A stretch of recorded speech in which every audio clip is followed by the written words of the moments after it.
Merci, monsieur le maire.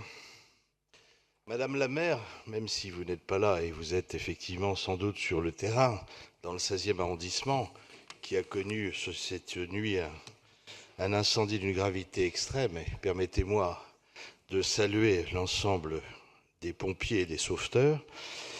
Monsieur le maire, mes chers collègues, j'ai souhaité m'inscrire sur cette délibération pour regretter que nous n'ayons pas eu un véritable débat devant les Parisiennes et les Parisiens, le débat que méritait la décision de substituer une mairie de secteur aux 4 mairies historiques des 1er, 2e, 3e et 4e arrondissements.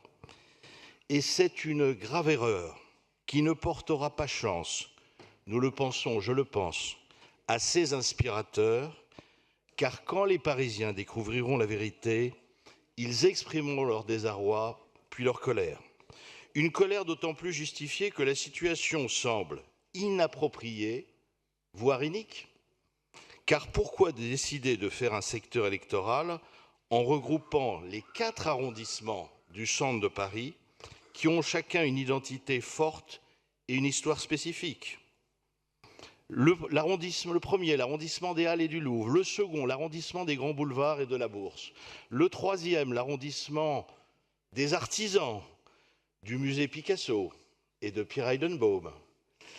Le quatrième, l'arrondissement des hôtels prestigieux du Marais et celui du Platz.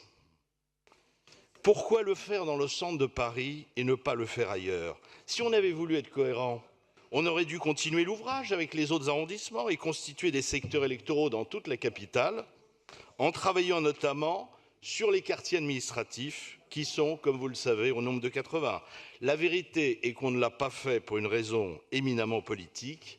Il s'agissait avant tout, à travers cette opération, d'offrir une aire d'atterrissage à une personnalité politique bien connue des Parisiennes et des Parisiens.